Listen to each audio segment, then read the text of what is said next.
നമസ്കാരം. എഴുത്തച്ഛൻ്റെ മഹാഭാരതം കിളിപ്പാട്ടിലെ സ്ത്രീപർവം എന്ന പാഠഭാഗത്തിന് ഒരു വ്യാഖ്യാനം നൽകുക അഥവാ അതിനെ കുറച്ചുകൂടി വിശദീകരിക്കുക എന്ന ലക്ഷ്യത്തോടു കൂടിയാണ് ഈ വീഡിയോ ചെയ്യുന്നത്. മഹാഭാരത കഥ കാലങ്ങളായി അനേക ഇടങ്ങളിൽ വെച്ച് പലരാൽ കൂട്ടിയോജിപ്പിക്കപ്പെട്ട് രൂപപ്പെട്ട ഒരു ബൃഹത് കൃതിയാണ് എന്ന തരത്തിലുള്ള പഠനങ്ങൾ ധാരാളമായി പല ഭാഷകളിലായി വന്നു കഴിഞ്ഞിട്ടുണ്ട്. മലയാളത്തിൽ ഉണ്ടായ സമീപകാലത്തെ ഒരു രചന ശ്രീ KC നാരായണൻ എഴുതിയ മഹാഭാരതം ഒരു സ്വതന്ത്ര സോഫ്റ്റ്വെയർ എന്ന കൃതിയിലും വളരെ കൃത്യമായി കാലികമായ സോഫ്റ്റ്വെയർ എന്ന അത്യാധുനിക സജ്ജീകരണത്തോട് ക്രമപ്പെടുത്തി സാമ്യപ്പെടുത്തി ഈ വിഷയത്തെ അവതരിപ്പിക്കുന്നുണ്ട്.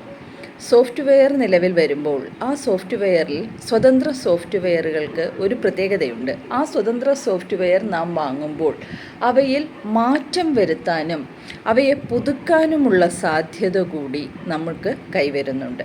അതേസമയം പ്രൈവറ്റ് സോഫ്റ്റ്വെയറുകൾക്ക് അങ്ങനെ ഒരു സാധ്യതയില്ല. അതിൽ തരുന്ന കണ്ടൻറ്റുകളെ തിരുത്താനോ കാലികമായി കൂട്ടിയോജിപ്പിക്കാനോ നമുക്ക് സാധ്യമല്ല. പക്ഷേ മഹാഭാരതം ഒരു സ്വതന്ത്ര സോഫ്റ്റ്വെയർ ആയിരുന്നുവെന്നും അതുകൊണ്ട് തന്നെ വേദവ്യാസനാൽ വിരചിതമായത് എന്ന് നമ്മൾ പറയുന്ന മഹാഭാരതം കാലങ്ങളിൽ കൂട്ടിയോജിപ്പിക്കലുകൾക്കും ഒപ്പം തന്നെ കാലികമായ പരിഷ്കാരങ്ങൾക്കും വശംവദമായി രൂപപ്പെട്ട ഒന്നാണ്, അങ്ങനെ ക്രമീകരിക്കപ്പെട്ട ഒന്നാണ് എന്ന് വളരെ കൃത്യമായി ഈ പുതുകൃതി നമ്മളിലേക്ക് എത്തിക്കുന്നുണ്ട്. പല കാലത്തും പല പാഠഭേദങ്ങളും മഹാഭാരതത്തിന് വന്നിട്ടുണ്ട്. ആ ചർച്ചകളെല്ലാം പലയിടങ്ങളിൽ നമ്മൾ നടത്തിയിട്ടുള്ളതുമാണ്. ഇവിടെ ജയം എന്നുകൂടി പേരുള്ള മഹാഭാരത കഥയിൽ ജയമാണോ ആത്യന്തികമായി സംഭവിക്കുന്നത് എന്ന ഒരു ചോദ്യം സ്ത്രീപർവം കൃത്യമായും മുന്നോട്ട് വയ്ക്കുന്നുണ്ട്. ജയാപജയങ്ങളും അനീതികളും ധർമാധർമ്മങ്ങളും നേർക്കുനേർ നിൽക്കുന്ന മനുഷ്യജീവിതത്തിൻ്റെ എല്ലാ ക്ഷണികതയും എല്ലാ ഭീകരതയും ഒപ്പം തന്നെ എല്ലാ മനോഹാരിതയും അവതരിപ്പിക്കുന്ന കൃതിയായി മഹാഭാരതത്തെ കാണാം. ആ മഹാഭാരതം 18 പർവ്വങ്ങളായി അഥവാ 18 ഭാഗങ്ങളായി തിരിച്ചിരിക്കുന്നതിൽ 11ാം ഭാഗമാണ് സ്ത്രീപർവം. കുരുക്ഷേത്ര യുദ്ധാനന്തരം ജയമാണോ പരാജയമാണോ തങ്ങൾക്കുണ്ടായത് എന്ന ഏറ്റവും വലിയ ആശങ്കയോടുകൂടി തിരികെ ഹസ്തിനപുരിയിലെത്തുന്ന പാണ്ഡവർ യുദ്ധത്തിൽ ഏറ്റവും വലിയ ഏറ്റവും വലിയ നഷ്ടം സംഭവിച്ച വൃദ്ധദമ്പതികളായ ധൃതരാഷ്ട്രരെയും ഗാന്ധാരിയെയും കാണാൻ പോകുന്നതും അതിനുശേഷം ഗാന്ധാരിയുടെ നിർദ്ദേശപ്രകാരം യുദ്ധത്തിൽ മരിച്ചവരെ അവസാനമായി ഒന്നൊരു നോക്ക് കണ്ട് അവർക്ക് വേണ്ട ശേഷക്രിയകൾ ചെയ്യാനായി കുരുക്ഷേത്ര ഭൂമിയിലേക്ക് പോകുന്നതും അവിടെ കാണുന്ന അത്യന്തം ദയനീയവും ഭീകരവുമായ ദൃശ്യം വായനക്കാർക്ക് മുന്നിൽ അതേപടി അവതരിപ്പിച്ച് യുദ്ധത്തിൻ്റെ ഭയാനകത മുഴുവൻ മനസ്സിലാക്കി തന്ന് ഒരു യുദ്ധവും ഒരു കാലത്തും ആർക്കും നന്മ വരുത്തുന്നില്ലെന്നും നഷ്ടങ്ങൾ മാത്രമേ വരുത്തുന്നുള്ളൂ എന്നും അതിനാൽ യുദ്ധമരുത് എന്നും ഉദ്ബോധിപ്പിക്കാൻ അത്തരത്തിലൊരു ഉപദേശം നൽകാൻ കൂടിയായിരിക്കണം ആചാര്യന്മാർ ഈ ഒരു സ്ത്രീപർവം എന്ന ഭാഗത്തെ ഉപയോഗിച്ചിരിക്കുന്നത്. ഇതിൽ പതിവ് പോലെ തന്നെ നൽതേൻമൊഴിയായ തത്തയോട് ചിത്തേ സുഖമരുളുക സരസേ എന്നെല്ലാം വിശേഷിപ്പിച്ച് തത്തയെ സന്തോഷപ്പെടുത്തി കഥ പറയാൻ ആരംഭിക്കൂ എന്ന് പറഞ്ഞ് തന്നെയാണ് നമ്മുടെ എഴുത്തച്ഛൻ ആധുനിക മലയാളത്തിൻ്റെ പിതാവ് എന്ന് വിശേഷിപ്പിക്കാവുന്ന എഴുത്തച്ഛൻ അദ്ദേഹത്തിൻ്റെ മഹാഭാരതം കിളിപ്പാട്ടിലെ സ്ത്രീപർവം ആരംഭിച്ചിരിക്കുന്നത്. നൽതേൻ മൊഴി മമ തത്തേ ദിനമനു ചിത്തേ സുഖമരുളുക സരസേ ദുഗ്ധോദകനിധി മധ്യേ മരുവിന മുഗ്ധേഷണനുടെ ചരിതരസം ബദ്ധാധരമതി ഭക്ത്യ വദവദ മുഗ്ധേ മുഹുരഭി നീ ശുദ്ധാത്മനി പര തത്വേ വിരഹതി സത്യേ മമ മതി രതിമധുരം. നാരായണ ജയ നാരായണ ഹരേ നാരായണ ജയ നാരായണ ഹരേ. നാരായണനുടെ ലീലാവിശേഷങ്ങൾ ആരാലും ഓർത്താൽ അറിഞ്ഞുകൂടായികയാൽ നേരെ പറവാൻ പണി എനിക്കെത്രയും പാരാതെ ചൊല്ലാമറിഞ്ഞതൊട്ടൊട്ടു ഞാൻ.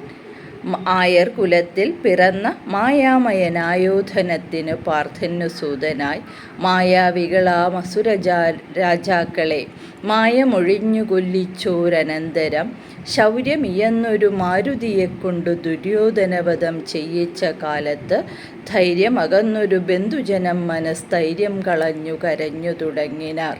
മക്കൾ മരിച്ചോരു ദുഃഖം മുഴുക്കയാൽ ഉൾക്കാമ്പഴിഞ്ഞു ധൃതരാഷ്ട്രമന്നവൻ കേഴുന്ന നേരത്തു സഞ്ജയൻ ചൊല്ലിനാൻ കേഴപ്പെടായക നീതുമേ മന്നവ വാഴപ്പഴം താൻ നശിപ്പാൻ കരയുന്ന ബാലക്കിടാങ്ങളെപ്പോലെ തുടങ്ങല. ഇവിടെ തത്തയെ സന്തോഷിപ്പിച്ച് കഥ പറഞ്ഞു തുടങ്ങൂ എന്ന് പറഞ്ഞിട്ട് ദുഗ്ധോദനിധി അഥവാ ക്ഷീരസാഗരത്തിൽ പള്ളികൊള്ളുന്ന കൃഷ്ണനുടെ വിഷ്ണുവിൻ്റെ മായകൾ നീ പറഞ്ഞാലും എന്ന് ആരംഭിച്ച ശേഷം ഭക്തിപ്രസ്ഥാനത്തിൻ്റെ ഉപജ്ഞാതാവും പ്രയോക്താവുമായ എഴുത്തച്ഛൻ മലയാളത്തിൽ കൃത്യമായി അദ്ദേഹത്തിൻ്റെ സ്തോത്ര പാരമ്പര്യത്തെ പിന്തുടർന്ന രീതിയിൽ നാരായണ ജയ നാരായണ ഹരേ നാരായണ ജയ നാരായണ ഹരേ എന്ന് പറഞ്ഞ ശേഷം കഥയിലേക്ക് കടക്കുകയാണ്.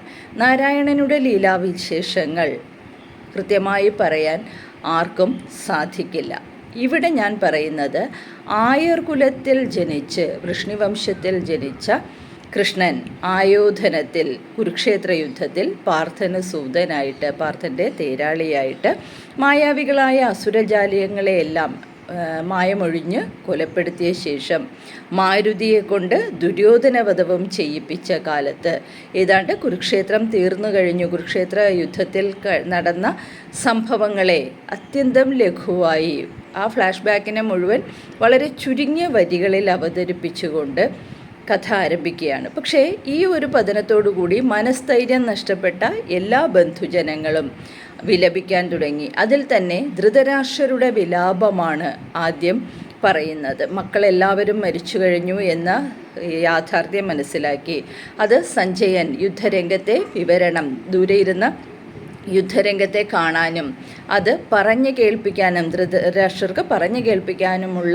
ഒരു പ്രത്യേക സിദ്ധി ആ സമയത്ത് സഞ്ജയന് ദത്തമായിരുന്നു. അതുകൊണ്ട് സഞ്ജയൻ പറഞ്ഞ എല്ലാ വിവരണങ്ങളും കേട്ട് മക്കളെല്ലാവരും മരിച്ചിരിക്കുന്നു എന്നറിഞ്ഞ് ദുഃഖിതനായ ധൃതരാഷ്ട്രർ വിലപിക്കാൻ ആരംഭിച്ചു.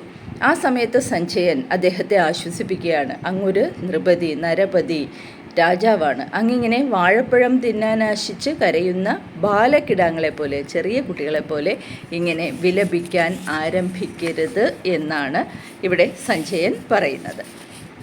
കഷ്ടം നിരൂപിക്ക് ലക്ഷൗഹിണി 18 മഹാബലരായ രാജാക്കളും കാലവംശത്താൽ മരിച്ചാരതിനിതു കാലം കഴഞ്ഞഴൽ തേടായിക നീ വൃഥ. സഞ്ജയൻ ചൊന്നത് കേട്ടു ധൃതരാഷ്ട്രർ അഞ്ചസാ മോഹിച്ചു വീണിതു ഭൂമിയിൽ വീണിതു. ആ സമയത്ത് പറയാണ് കഷ്ടം നിരൂപിക്കൽ. നമ്മളൊന്ന് ആലോചിച്ച് നോക്കുകയാണെങ്കിൽ 18 അക്ഷൗഹിണികളും മഹാബലരായ രാജാക്കന്മാരും കാലവശാൽ അവിടെ ഒരു പ്രത്യേകത നമുക്ക് ഐഡൻറ്റിഫൈ ചെയ്യാൻ പറ്റും, നമുക്കത് കൃത്യമായി കണ്ടെത്താൻ പറ്റും. അതായത് ഏതൊരു വ്യക്തിയുടെയും ഏതൊരു വസ്തുവിൻ്റെയും കാലം അവസാനിക്കുമ്പോഴാണ് അത് ഇല്ലാതാകുന്നത് എന്ന യാഥാർത്ഥ്യം. ഒരു പക്ഷേ ഹൈന്ദവ വിശ്വാസപ്രകാരം നമ്മൾ കാലൻ എന്നു പറയുന്നതിനെ കാലം എന്ന് തിരുത്തി വായിച്ചാൽ ലോകത്തിലെ സമസ്ത വസ്തുക്കളും ജനിച്ചാൽ മരിക്കും എന്ന് പറയുന്നത് പോലെ നിർമ്മിക്കപ്പെട്ടാൽ നശിപ്പിക്കപ്പെട്ടേ മതിയാകൂ എന്ന അവസ്ഥയിലേക്ക് കൊണ്ട് ചെല്ലുന്നത് കാലമാണ്. അപ്പോൾ കാലവശാൽ ഇവരെല്ലാം മരിച്ചിരിക്കുന്നു. അത് ഓർത്ത് കരഞ്ഞുകൊണ്ട് അഴൽ കൊണ്ട് കരഞ്ഞുകൊണ്ട് ദുഃഖിച്ച് കരഞ്ഞുകൊണ്ടിരുന്നിട്ട് കാര്യമില്ലല്ലോ എന്ന് ധൃതരാഷ്ട്രരോട് സഞ്ജയൻ പറയുകയാണ്. പക്ഷേ സഞ്ജയൻ്റെ വാക്ക് കേട്ട് ധൃതരാഷ്ട്രർ മോഹിച്ച് ഭൂമിയിൽ വീണു, മോഹാലസ്യപ്പെട്ട് ഭൂമിയിൽ പതിച്ചു. ഈ സമയത്ത് ജ്ഞാനിയായുള്ള വിതുരരതുനേരം ദീനനായുള്ളോരരജനമില്ലവേ താപാലെടുത്തു നിവർത്തിയിരുത്തിനാൻ താപവും കെടുപ്പാൻ തളിച്ചു സലിലവും. വിതുരർ മഹാഭാരത കഥയിൽ എല്ലായ്പ്പോഴും ധർമ്മത്തിൻ്റെ പക്ഷത്ത് നിൽക്കുന്ന, ഒരിക്കലും അംഗീകരിക്കപ്പെടാത്ത, അത് ദാസിയിൽ പിറന്നതുകൊണ്ട് മാത്രം ഇത്രയേറെ ജ്ഞാനമുണ്ടായിട്ടും ഒരു പ്രത്യേക സ്ഥാനത്തിലും അംഗീകരിക്കപ്പെടാത്ത വിതുരർ, അദ്ദേഹം കുറച്ചുകൂടി ജ്ഞാനിയായിട്ടാണ് മഹാഭാരത കഥയിൽ എപ്പോഴും പ്രത്യക്ഷപ്പെടുന്നത്. അതുകൊണ്ട് തന്നെ വിതുരരുടെ ഉപദേശം കൂടി ധൃതരാഷ്ട്രർക്ക് ലഭിക്കുന്ന വിധമാണ് ആചാര്യൻ ഈ ഭാഗം എഴുതിയിരിക്കുന്നത്. വിതുരർ വന്ന് താപം കെടുത്താൻ, ധൃതരാഷ്ട്രരുടെ സങ്കടം കെടുത്തുന്നതിനായി അദ്ദേഹത്തെ താങ്ങിയിരുത്തി ജലം തളിച്ച് ബോധം വരുത്തിയ ശേഷം ഇപ്രകാരം പറയുകയാണ്. ശോകം കെടുപ്പാൻ പറഞ്ഞു തുടങ്ങിനാൻ, ഇപ്രകാരം പറയുന്നു. ആ വരികൾ ഒന്ന് നോക്കാം. ശോഭനമായുള്ള വാക്കുകൾ ഓരോന്നേ, ജ്ഞാനവിജ്ഞാന പ്രഭാവങ്ങളുള്ള നീ, ദീനനാവാനൊരു കാരണമില്ലഹോ, മൂഢതയുള്ളവർക്കുള്ള തൊഴിലിത്. തേടൊല മന്നവ പാർത്തുകാണാശു നീ, പൃഥ്വീപതി തവ പുത്രരോടൊന്നിച്ച് മിത്രമായുള്ളൊരു പൃഥ്വീപതികളും എത്രയുണ്ടിങ്ങനെ മൃത്യുഭവിച്ചത്. ചിത്രമൊരു കാലവൈഭവം ഭൂപതി, ജാതനായവൻ മൃതനാമവനെന്നൊരു നീതി ചമച്ചിതു നീരജസംഭവൻ. നേരത്തെ പറഞ്ഞതുപോലെ തന്നെ കാലമാണ് ഓരോരുത്തരെയും തിരികെ കൊണ്ടുപോകുന്നതെന്നും അത് മനസ്സിലാക്കാൻ കഴിവുള്ള നീ ഇങ്ങനെ ദീനനായി, ഏറ്റവും നിസ്സാരനായ, ഏറ്റവും സാധാരണക്കാരനായ ഒരുവൻ വിലപിക്കുന്നത് പോലെ ഇങ്ങനെ വിലപിക്കരുത്. താങ്കളുടെ മക്കൾ മാത്രമല്ല, മിത്രങ്ങളായുള്ള പൃഥ്വീപതികളും അവരോടൊപ്പം ഈ അക്ഷൗഹിണി പടകൾ തന്നെ നശിച്ചു പോയിരിക്കുന്നു. പക്ഷേ ഈ നശിച്ചു പോയതിന് കാരണം കാലമാണെന്നും അതിനാൽ തന്നെ അതോർത്ത് അതിസാധാരണക്കാരനായ ഒരുവനെ പോലെ താങ്കൾ ദുഃഖിക്കരുതെന്നും വിതുരർ ധൃതരാഷ്ട്രരെ ഉപദേശിച്ചു തുടങ്ങുകയാണ്. കാലമായാൽ എല്ലാം നശിച്ചു പോകണം, കാലം അവസാനിക്കുന്ന സമയത്ത് എല്ലാം നശിച്ചു പോകണമെന്നത് നീരജസംഭവൻ അഥവാ ബ്രഹ്മാവ് ഉണ്ടാക്കിയിരിക്കുന്ന ഒരു നിയമമാണ്. ആ നിയമത്തെ ഉല്ലംഘിക്കാൻ ആർക്കും സാധ്യമല്ല എന്ന യാഥാർത്ഥ്യം മനസ്സിലാക്കാൻ കഴിയാത്ത ആളല്ല ധൃതരാഷ്ട്രർ. അതുകൊണ്ട് തന്നെ അത് മനസ്സിലാക്കി താങ്കൾ സമാധാനപ്പെടണം എന്നൊരു ഉപദേശമാണ് വിതുരരുടെ ഭാഗത്ത് നിന്ന് ഉണ്ടാകുന്നത്. കാലചക്രഭ്രമം പാർത്തുകണ്ടാലൊരു കാലവും ദുഃഖിപ്പതിന്നില്ല, കാരണം ജീർണവസ്ത്രം കളഞ്ഞമ്പോടു മനുഷ്യർ പൂർണ്ണശോഭം നവവസ്ത്രം ധരിച്ചിടും. ജീർണദേഹം കളഞ്ഞവണ്ണം ദേഹികൾ പൂർണ്ണശോഭം നവദേഹങ്ങൾ കൊള്ളുന്നു. വളരെ വ്യാപകമായി ഉപയോഗിക്കപ്പെടുന്ന, മരണത്തിന് കൃത്യമായി പല അവസരങ്ങളിലും ആധ്യാത്മിക ചിന്തയുടെ ഭാഗമായി ഉപയോഗിക്കപ്പെടുന്ന ഒരു ഉപമ അലങ്കാരമാണിത്. എങ്ങനെയാണോ മനുഷ്യൻ ജീർണവസ്ത്രം, ചീത്തയായ കീറിയ വസ്ത്രം ഉപേക്ഷിച്ച് ഒരു വസ്ത്രം പുതിയത് ധരിക്കുന്നത്, അതുപോലെയാണ് ജീർണമായ ദേഹം, കാലം കഴിഞ്ഞ ഒരു ദേഹത്തെ ഉപേക്ഷിച്ച് ദേഹി അഥവാ ആത്മാവ് മറ്റൊരു ശരീരത്തിൽ പ്രവേശിക്കുന്നത്. അത് കൃത്യമായി നടന്നുകൊണ്ടിരിക്കുന്ന കാര്യമാണല്ലോ. ഇവിടെ അങ്ങയുടെ പുത്രന്മാർക്കും മിത്രങ്ങൾക്കും ഇതുതന്നെയാണ് സംഭവിച്ചിരിക്കുന്നത് എന്ന് പറഞ്ഞ് ധൃതരാഷ്ട്രരുടെ ശോകത്തെ ഒരല്പമെങ്കിലും ആശ്വസിപ്പിക്കാനുള്ള ശ്രമമാണ് വിതുരരുടെ ഭാഗത്ത് നിന്ന് ഉണ്ടാകുന്നത്. നത്യമല്ലേതുമേ ദേഹാദികളത് നിത്യമാകുന്നത് നിശ്ചയം ഈശ്വരൻ. ചത്തും പിറന്നും ഇരിക്കും ഇജ്ജന്തുക്കൾ ചിത്തേ സുഖദുഃഖമെന്തിനതിന്നഹോ എന്നു തുടങ്ങിയതെന്ന് ആരുമറിഞ്ഞില്ല, എന്നിനി മാറുന്നതെന്നും അറിഞ്ഞില്ല. ആദ്യന്തമില്ലാതെ കേവലൻ വേലകൾക്ക് ആദ്യന്തമില്ലെന്നറിക നരപതി. അവിടെ ഈശ്വരനെ ഒന്നുകൂടി കിട്ടുന്ന സന്ദർഭങ്ങളിലെല്ലാം ഈശ്വരൻ്റെ കൃപകളെ, ഈശ്വരൻ്റെ പ്രവൃത്തികളെ കൃത്യമായി അഡ്രസ്സ് ചെയ്ത് അഥവാ കൃത്യമായി പറഞ്ഞുകൊണ്ട് ലൗകിക ജീവിതം എന്ന് പറയുന്നത് ക്ഷണികമാണെന്നും അതിനപ്പുറത്തുള്ള ആധ്യാത്മികമായ ജീവിതമാണ് ശാശ്വതമെന്നും ഉദ്ബോധിപ്പിക്കാനുള്ള ഭക്തിപ്രസ്ഥാനത്തിൻ്റെ കൃത്യമായ ഒരു രീതി ഈ വരികളിലും നമുക്ക് കാണാൻ പറ്റും. നിത്യമായിട്ടുള്ളത് ഈശ്വരൻ മാത്രമാണ്, ബാക്കിയെല്ലാം നശ്വരമാണ്. അതുകൊണ്ട് തന്നെ ജീവജാലങ്ങൾ ചത്തും പിറന്നും വീണ്ടും ചത്തും ഇങ്ങനെ ഒരു ചങ്ങലയിൽ, പൂന്താനം പറഞ്ഞതുപോലെ ചങ്ങല കൊണ്ട് ഭൂമിയിൽ, കർമ്മമാകുന്ന ചങ്ങല കൊണ്ട് ഭൂമിയിൽ ബന്ധിപ്പിക്കപ്പെട്ടിരിക്കുന്നത് കൊണ്ട് തന്നെ വീണ്ടും വീണ്ടും ജന്മങ്ങൾ എടുക്കുകയും വീണ്ടും വീണ്ടും കർമ്മങ്ങൾ ചെയ്യുകയും നല്ല കർമ്മങ്ങൾക്കനുസരിച്ച് പുതിയ ജന്മങ്ങൾ ലഭിക്കുകയും മോശം കർമ്മങ്ങൾക്കനുസരിച്ച് അല്ലാത്ത മോശമായ ജന്മങ്ങൾ ലഭിക്കുകയും ഒക്കെ ചെയ്യും എന്ന് പറയുന്ന ആ ഒരു വിശ്വാസത്തെ കൂടി ഈ വരികളിലൂടെ പറഞ്ഞു വയ്ക്കുന്നുണ്ട്. അപ്പോൾ ആദ്യന്തമില്ലാത്തത്, ആദിയോ അവസാനമോ ഇല്ലാത്തത് ഈശ്വരൻ മാത്രമാണ് എന്ന് തിരിച്ചറിഞ്ഞാലും എന്നതാണ് ഇവിടെ വിതുരർ പറയുന്നത്. മുൻപിൽ ഇവിടേക്ക് എവിടെ നിന്നിക്കാലം അൻപോട് വന്നിത് നീയും നരപതി, പോകുന്നതിനി എവിടേക്കെന്നോർക്ക നീ ചാകുന്ന കാര്യമില്ലെന്നോ തോന്നുന്നു. ഇപ്പോൾ ധൃതരാഷ്ട്രരോട് പറയുകയാണ്, അങ്ങയുടെ കാര്യം തന്നെ ആലോചിച്ച് നോക്കൂ, എവിടെ നിന്നാണ് വന്നതെന്നോ ഇനി എങ്ങോട്ടാണ് പോകുന്നതെന്നോ അങ്ങയെക്കുറിച്ച് പോലും അങ്ങേക്ക് അറിയില്ലല്ലോ. ഈ വിലാപം കണ്ടാൽ തോന്നും താങ്കൾ ഒരിക്കലും മരിക്കില്ലെന്ന്. അങ്ങനെയാണോ വിചാരിച്ചു വെച്ചിരിക്കുന്നത്? ഇത് കാലം അവസാനിക്കുമ്പോൾ എല്ലാവർക്കും സംഭവിക്കുന്ന ഏറ്റവും സാധാരണമായൊരു കാര്യം മാത്രമാണ് മരണം. അതാണ് അങ്ങയുടെ പുത്രന്മാർക്കും മിത്രങ്ങൾക്കും സംഭവിച്ചിരിക്കുന്നത്. അതുകൊണ്ട് തന്നെ ഇത്രയേറെ വിലപിക്കുന്നതിൽ യാതൊരർത്ഥവുമില്ല എന്ന് പറഞ്ഞു വെക്കുകയാണ് വിതുരർ. നിന്നുടെ മക്കളോ പണ്ടിവരോർക്ക നീ, ഇനി നിനക്കിവർ മക്കളായി വാഴുമോ? പിന്നാലെ വന്നവർ മുന്നിലേ പോയിനാർ, മുന്നമേ വന്നവർ പിന്നാലെയായി വരും. വാട്ടമില്ലാതെ വേഗേന നദികളിൽ കാഷ്ടങ്ങൾ എന്ന കണക്കെ ധരിക്ക നീ. പാന്തർ പെരുവഴി അമ്പലം തന്നിലെ താന്തരായി വന്നുടൻ കൂടും ഒരു ദിനം. ഓരോ കഥയും പറഞ്ഞു രമിച്ചവർ പാരം, മഴതാൻ വെയിൽതാൻ ഇരുട്ടുതാൻ. പോവോളം ഇരുന്നാൽ ഓരോ വഴി പോവോരവരവർ മുൻപിൻപ് എന്തതിൽ. അപ്പോൾ സ്വാഭാവികമായും ധൃതരാഷ്ട്രരെ സംബന്ധിച്ചിടത്തോളം അദ്ദേഹത്തിൻ്റെ വിലാപത്തിൻ്റെ കാരണം വൃദ്ധനായ താൻ ജീവിച്ചിരിക്കവേ മക്കളെല്ലാം മരിച്ചുപോയി, യുവാക്കളായ മക്കളും ഒരുപക്ഷെ കൗമാരം കടന്നിട്ടില്ലാത്ത പേരക്കിടാങ്ങളും മരിച്ചുപോയിരിക്കുന്നു എന്ന സങ്കടത്തിന് വിതുരർ കൊടുക്കുന്ന ഒരു ന്യായീകരണമാണ് ഇനി ബാക്കി നമ്മളിവിടെ കണ്ടത്. നീ മരിച്ചുപോയവർ നിൻ്റെ മക്കളായിരുന്നു പണ്ട്, ഇനി നിനക്ക് ഇവർ മക്കളായി ജനിക്കുമോ? പിന്നാലെ വന്നവർ, അതായത് എനിക്ക് ശേഷം ജനിച്ചവർ മുൻപേ പോയി എന്നോർത്താണോ നീ വിലപിക്കുന്നത്? ശരിക്കും ഈ മുൻപ് പിൻപ് എന്നൊക്കെയുള്ള കണക്കിൽ എന്താണ് ഒരു കാര്യം? തുടർന്ന് പറയുന്ന കാര്യങ്ങൾ കൃത്യമായി എഴുത്തച്ഛൻ നേരത്തെ രാമായണ കഥയിലും ഉപയോഗിച്ചിട്ടുള്ളതാണ്.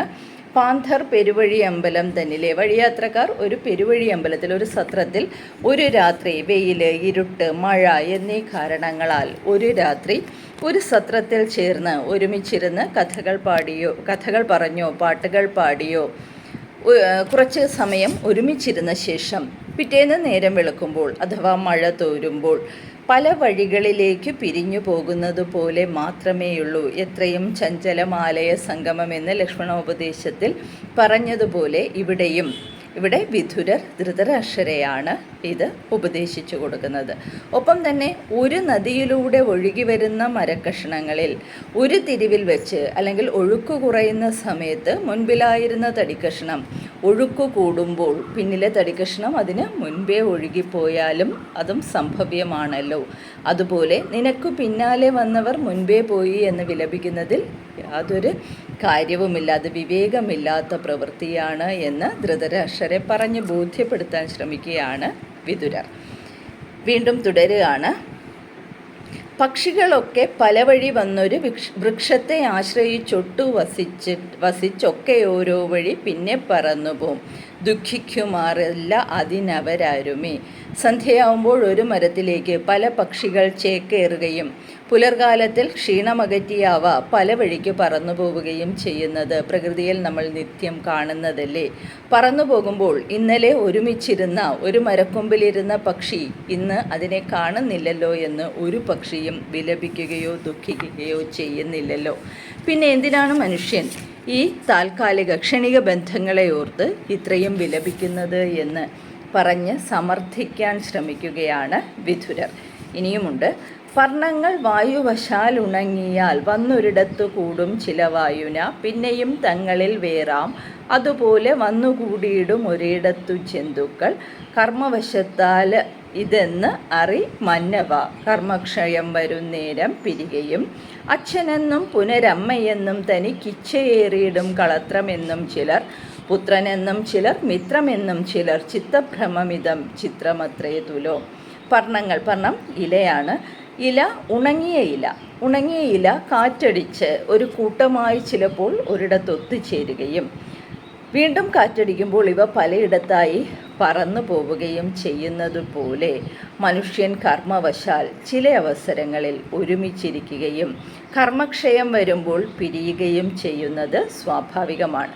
പക്ഷെ ഒരുമിച്ചിരിക്കുന്ന സമയത്ത് നമ്മൾ ബന്ധങ്ങളെ അടിസ്ഥാനമാക്കി അച്ഛനെന്നും അമ്മയെന്നും പ്രിയപ്പെട്ട പത്നിയെന്നും പുത്രനെന്നും സുഹൃത്തെന്നും ഇങ്ങനെ ചിത്തഭ്രമം അത് നമുക്ക് മനസ്സിൽ തോന്നുന്ന ഒരു മായയാണ്. ആ മായയ്ക്കനുസരിച്ച് നമ്മളിങ്ങനെ ഓരോന്ന് കരുതിയിരിക്കുകയും എന്നാൽ കാലക്ഷയം വരുമ്പോൾ ഇവരിൽ ആരെങ്കിലുമൊക്കെ നമ്മളിൽ നിന്ന് പിരിഞ്ഞു പോകുമ്പോൾ അഥവാ ഇവരെ മരണം കൂട്ടിക്കൊണ്ടു പോകുമ്പോൾ അതോർത്ത് ദുഃഖിക്കുകയും ചെയ്യുന്നത് ഏറ്റവും മൂഢതയുള്ള ഒരു പ്രവൃത്തിയാണ് എന്ന് ധൃതരാഷ്ട്രരെ ബോധിപ്പിക്കാൻ ശ്രമിക്കുകയാണ് വിതുരർ. ഇനിയുമുണ്ട്. ജ്യേഷ്ഠ കനിഷ്ഠാദി നാനാവിധമായ ഗോഷ്ഠികൾ ഓർക്കിലോ നാണമാം എത്രയും. എൻ്റെ ജ്യേഷ്ഠനായിരുന്നു, കനിഷ്ഠൻ അനുജനായിരുന്നു എന്നൊക്കെയുള്ള കാര്യങ്ങൾ ഓർത്ത് വിലപിക്കുന്നത് ഓർത്താൽ തന്നെ ലജ്ജാകരമായ കാര്യമാണ്. ചാർച്ചയും ചേർച്ചയും കൈക്കൊണ്ടൊരിടത്തു വാച്ച കുതൂഹല സ്നേഹബന്ധത്തോടും കൂടും ഒരിത്തിരി നേരം അവരവരീടിന കർമ്മഗതിക്കൊത്തവണ്ണമേ. ഇങ്ങനെ ബന്ധങ്ങളോടുകൂടി നമ്മൾ ചില സമയങ്ങളിൽ ഒരുമിച്ചിരിക്കുന്നതിന് കാരണം നമ്മുടെ കർമ്മഗതിയാണ്. കർമ്മങ്ങൾ ഒടുങ്ങുമ്പോൾ എത്ര അടുത്ത ബന്ധമുള്ളവരാണെങ്കിലും എത്ര സ്നേഹത്തോടെ കഴിയുന്നവരാണെങ്കിലും തിരിച്ചു പോകേണ്ടി വരികയോ പിരിഞ്ഞു പോകേണ്ടി വരികയോ ചെയ്യുക ഒരു ശാശ്വത സത്യമാണെന്നുകൂടി വിതുരർ പറയുന്നു. ഓരോരോ നാളിൽ ഓരോരോ വഴിക്കു പോയി വേറാം അതിനെന്ത് കാരണം കേഴുവാൻ. മൂത്തു പഴുത്തു കൊഴിയും ചില ഫലം ഓർത്തിയിടു പൂവിൽ കൊഴിഞ്ഞു പോകും ചില. പത്രങ്ങളും പഴുത്താൽ കൊഴിയും ചില പൃഥ്വീപതി തളിരേ കൊഴിയും ചില. നീർപ്പോള പോലെ ശരീരങ്ങളിങ്ങനെ വായ്പോടു കാണാം മറയും ഉടനവ. കേൾക്ക മഹീപതേ കാണാതെ നിന്നെയും കേൾപ്പിച്ചു തന്നെ ഉറപ്പിച്ചു കൂടുമോ. ഉള്ളിലെ കൺകൊണ്ട് കാണുന്ന കാഴ്ച പോലുള്ളതാകുന്നതോ ഭവാനുണ്ടല്ലോ. നിത്യമല്ലിക്കണ്ടതെന്നും അറിക നീ നിത്യമാകുന്നത് എന്തെന്ന് ചൊല്ലാമഹം. ഇവിടെ പറയാണ്, ഇനി വീണ്ടും ധൃതരാഷ്ട്രരുടെ സങ്കടം അതാണ്. വൃദ്ധനായ ഞാനിരിക്കുമ്പോൾ യുവാക്കളോ കുമാരന്മാരോ മരിച്ചുപോയി എന്നതാണ്. അതിനെ ന്യായീകരിക്കാൻ ശ്രമിക്കാൻ അല്ലെങ്കിൽ അതിനെ ആ ദുഃഖത്തെ ശമിപ്പിക്കാൻ ശ്രമിക്കുകയാണ് വിതുരർ. അതിന് അദ്ദേഹം പറയുന്ന ഉപമ ഇത്തരത്തിലാണ്. ചില വൃക്ഷങ്ങളിൽ ഉണ്ടാകുന്ന ഫലങ്ങൾ മൂത്ത് പഴുത്തിട്ടായിരിക്കും കൊഴിയുക. എന്നാൽ അതേ വൃക്ഷങ്ങളിലെ തന്നെ ഫലങ്ങൾ പൂവ് ഫലമായി മാറുന്നതിനിടയ്ക്ക് പോലും കൊഴിഞ്ഞു പോകാം. അതായത് മൂത്ത് പഴുക്കാൻ വരെ കാത്തു നിൽക്കാതെ കൊഴിഞ്ഞു പോകുന്ന ഫലങ്ങളിലെ പത്രങ്ങളുടെ ഇലകളുടെ കാര്യമെടുത്താലും ഇങ്ങനെ തന്നെയാണ്. ചിലത് പഴുത്ത് ഉണങ്ങിയായിരിക്കും കൊഴിയുന്നത്, മറ്റു ചിലതാകട്ടെ തളിരിലേ കൊഴിഞ്ഞു പോകും. അപ്പോൾ ഇതിനെപ്പറ്റിയൊന്നും ഓർത്ത് വിലപിച്ചിട്ട് കാര്യമില്ല എന്ന് വീണ്ടും ഓർമ്മിപ്പിക്കുന്നു വിതുരർ. നീർപ്പോള പോലെയാണ് ശരീരങ്ങൾ. അതും വളരെ കൃത്യമായി ഉപയോഗിക്കാറുള്ള ഒരു ഉപമയോ ഒരു ഉപഗമോ ഒക്കെയാണ്. ഒരു വീർപ്പ് മാത്രമുള്ള നീർപ്പോള, ആ വീർപ്പ് അവസാനിച്ചാൽ ആ നീർപ്പോള ശരീരം എന്ന നീർപ്പോളയുടെ കഥ കഴിഞ്ഞു എന്ന തരത്തിൽ നീർപ്പോള പോലെയുള്ള ശരീരം. ഇത് വായ്പോട് ശ്വാസത്തോടു കൂടി നിൽക്കുന്നതും കാണാം, മറയുന്നതും കാണാം. ഇതൊക്കെ നിന്നെ ഇത്രയേറെ പറഞ്ഞ് മനസ്സിലാക്കിക്കേണ്ട കാര്യമുണ്ടോ? നിനക്കൊരു പക്ഷേ പ്രത്യക്ഷമായ ചക്ഷുസുകൾ കണ്ണുകളില്ലായിരിക്കാം. പക്ഷേ നിൻ്റെ മനസ്സിലുള്ള കണ്ണ് അതോ പുറമേയുള്ള കണ്ണുകളേക്കാൾ കൂടുതൽ കാഴ്ചകളെ മനസ്സിലാക്കാൻ കഴിയുന്നതല്ലേ. അത് വെച്ച് നീ ഒന്ന് വീക്ഷിച്ചു നോക്കുക, നീ ഒന്ന് കണ്ടു നോക്കുക, നീ ഒന്ന് ചിന്തിച്ചു നോക്കുക. നിത്യമല്ലിക്കണ്ടതൊന്നും അറിക നീ നിത്യമാകുന്നത് എന്തെന്ന് ചൊല്ലാമഹം. ഈ കണ്ടതൊന്നും നിത്യമല്ല, ശാശ്വതമല്ല. ശാശ്വതമായിട്ടുള്ളത് എന്താണ് എന്ന് ഞാൻ നിനക്ക് പറഞ്ഞു തരാം.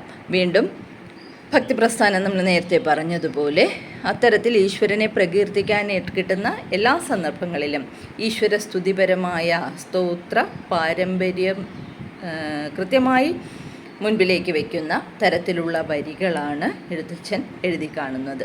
തത്വത്തിനാധാരമൂലമായി സത്യമായി സത്വ രജസ് തമ അതിദൂരമായി ജ്ഞാനമായി മായാരഹിതമായി ഏകമായി ആനന്ദപൂർണമായി അവ്യക്തരൂപമായി ആദിയും അന്തവുമില്ലാതെ വസ്തുവായി ആധാരം ഇപ്രപഞ്ചത്തിന് സൂക്ഷ്മമായി വാങ്മനോ ഗോചരമല്ലാത്ത വസ്തുവായി ആംനായമായതിനന്തരാർത്ഥമായി മേവും പരബ്രഹ്മമാം പരമാത്മാവ് ദേവകീ ദേവി തിരുമകൻ ഈശ്വരൻ ദേവദേവൻ മുകുന്ദൻ നന്ദനന്ദനൻ ഗോവിന്ദൻ ഇന്ദിരാവല്ലഭൻ സുന്ദരൻ നിർഗുണനായവൻ നിർവികാരാത്മകൻ ചിത്ഖനനാകിയ സത്പുമാൻ അത്ഭുതൻ പത്മനാഭൻ ജഗന്മംഗലൻ കേശവൻ പത്മവിലോചനൻ നാരായണൻ പരൻ, ഭക്തിയുള്ളോരുടെ ചിത്തത്തിൽ മേവിന ഭക്തപ്രിയൻ പരമേശ്വരൻ അച്യുതൻ, ജന്മവും നാശവുമില്ലാത്ത മംഗലൻ നിർമ്മലൻ ധർമ്മസ്ഥിതികരൻ നിർമ്മമൻ,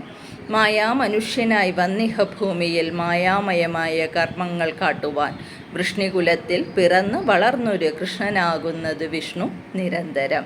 ഈശ്വരനായ വൈഷ്ണവ സങ്കല്പത്തിൽ അധിഷ്ഠിതമായ വിഷ്ണുവിൻ്റെ എല്ലാ പ്രത്യേകതകളും ആദിയും അന്തവുമില്ലാത്തവൻ, ആനന്ദരൂപനായവൻ, സത്വരജസ്തമോ ഗുണങ്ങളുടെ ഇരിപ്പിടമായവൻ, അങ്ങനെയെല്ലാമുള്ള വിഷ്ണു ദേവകീ ദേവി തൻ്റെ നന്ദനനായി മകനായി അവതരിച്ചിരിക്കുന്നു. കൃത്യമായി ആ വ്യക്തി അഥവാ കൃഷ്ണൻ അത് വിഷ്ണു തന്നെയാണ് എന്നത് നിശ്ചയമായ കാര്യമാണ് എന്ന് പറഞ്ഞു വെച്ചു. ജിഷ്ണുവിൻ തേരു നടത്തിയ ഗോപതി ജിഷ്ണു മുഖാമര സേവ്യനാമവ്യയൻ, നിത്യമാകുന്നത് മിഥ്യമറ്റൊക്കെയും യുദ്ധം നിരൂപിച്ച് തച്ചരണാംബുജം ചിത്തത്തിൽ നന്നായി ഉറപ്പിച്ചുകൊള്ളുക നീ, മുക്തി വരുവാനെതിന് ഇല്ലേതുമേ. കാമവും ക്രോധവും ലോഭവും മോഹവും പ്രേമവും ഭീതിയും ദുഃഖസുഖങ്ങളും ഒക്കെ കളഞ്ഞ് ശമ ദമ സന്തോഷ സത്യാർജ വൈകാന്ത ഭക്തിവിശ്വാസവും ഉൾക്കൊണ്ടു വാഴുക നീ ഇനി എന്നുടൻ മുഖ്യനായുള്ള വിതുരർ പറഞ്ഞപ്പോൾ സംവിസ്വരൂപത്തിലാക്കി മനതളിൽ അംബികാനന്ദനായ നരപതി. വീണ്ടും പറയുകയാണ്, ഇങ്ങനെ ജിഷ്ണു അർജുനനാണ്. അർജുനൻ്റെ തേരു തെളിച്ച ആ ഗോപതി, ഗോപാല ബാലനായി ജനിച്ചവൻ, അത് കൃഷ്ണനാണ്. ജിഷ്ണു മുഖാമര സേവ്യൻ അവ്യയൻ. ജിഷ്ണു അവിടെ രണ്ടാമത്തെ വരിയിൽ അത് ഇന്ദ്രൻ എന്ന അർത്ഥത്തിലാണ് ഉപയോഗിച്ചിരിക്കുന്നത്. ഇന്ദ്രൻ്റെ നേതൃത്വത്തിലുള്ള ദേവന്മാരാലെല്ലാം പൂജിക്കപ്പെടുന്ന ആ ഈശ്വരൻ നിത്യമാകുന്നു. ലോകത്തിൽ മറ്റെല്ലാം മിഥ്യയാണ്.